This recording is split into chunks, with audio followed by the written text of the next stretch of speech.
जे काही माहिती आवश्यक होती ती माहिती माझ्या अगोदरच्या सर्व वक्त्यांनी दिलेलीच आहे आणि आमचे काही कोलवण भागासारखे काही 42 गावं नाहीत, त्याच्यामुळे शहापूरमध्ये घडणारी गोष्ट ताबडतोबीने समजते.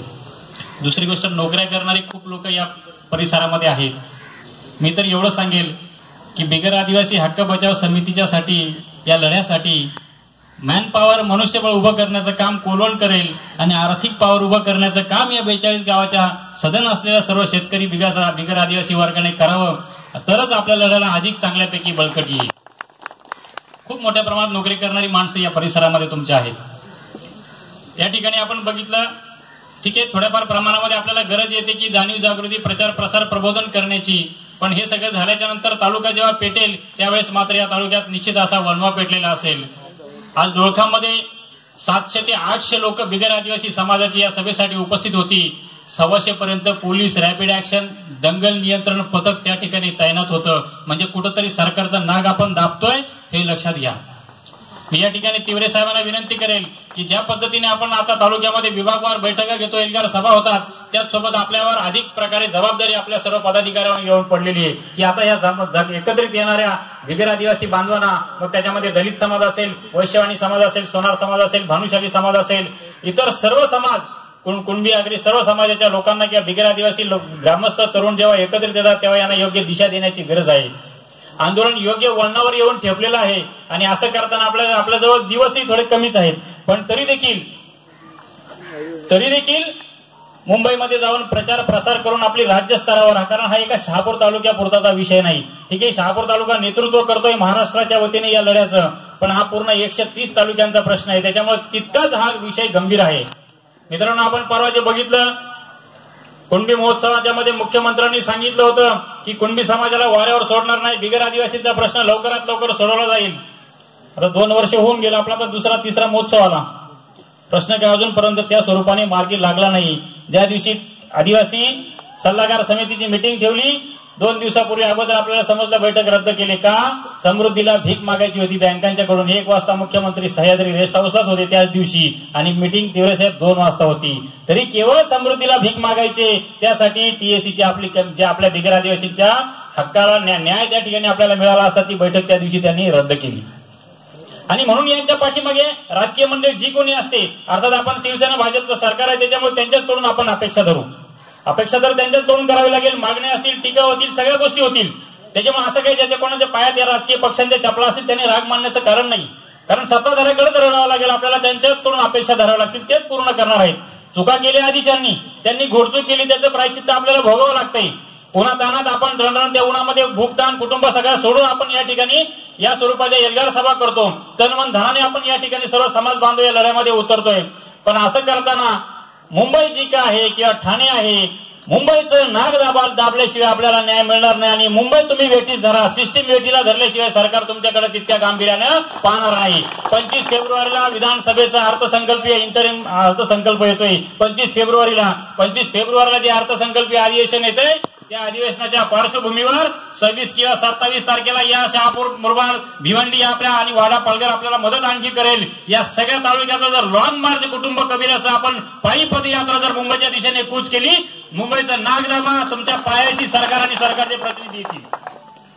दुसरी गोष्ट, आपल्याला मीडिया ट्रायलच्या दृष्टिकोनातून या आठवडाभरामध्ये 8-10 दिवसामध्ये आपल्याला वृत्तपत्रांचे संपादक असतील, टीव्ही चॅनलचे संपादक असतील, यांच्या परत जाणं आणि मुंबईमध्ये पत्रकार परिषद घेणं. त्याच वेळेस आता आपल्या शहापुराची पत्रकार परिषद घेतली, त्यानंतर आता वातावरण निर्मिती बऱ्यापैकी होते. पण अधिक प्रचार प्रसार आपल्याला कशा पद्धतीने करता येईल, महाराष्ट्रभर हा विषय, हा व्यापक स्वरूपाचा विषय हाताळण्यास सरकार कसं अपयशी ठरतंय हे आपल्याला आता पटवून द्यावं लागणार आहे. त्याची तीव्रता, ग्रॅव्हिटी आपल्याला समजून सांगावी लागणार आहे.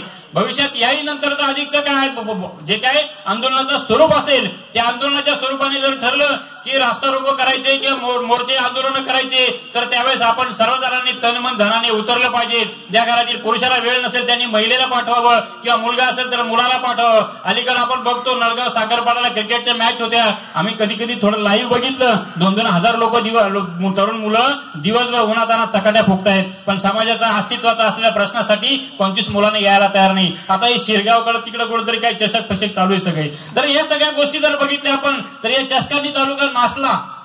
आणि आज बहुतांशी बरेच राजकीय मंडळी हेच करतायत की हे 25,000 हे घ्या 10,000 जाऊ दे याच्या नावाने त्याच्या नावाने.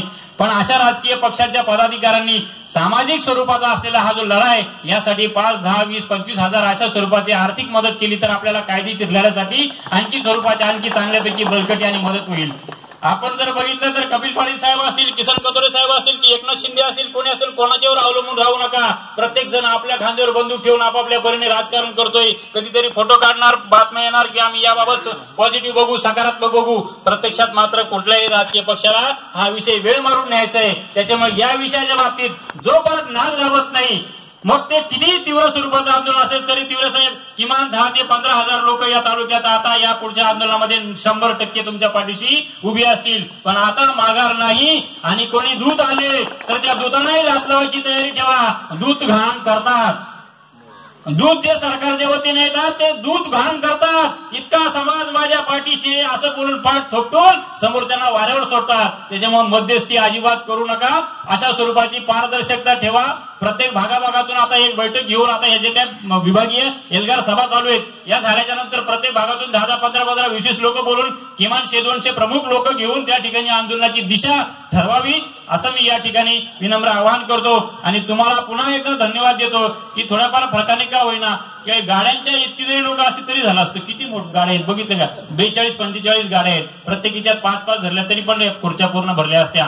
ठीक आहे, असू द्या, सगळ्या गोष्टी चालतायत. इथं राजकारण किंवा एखाद्या आमदार खासदार बनताना बोललो असतं तर बाकी जागा राहिली नसती.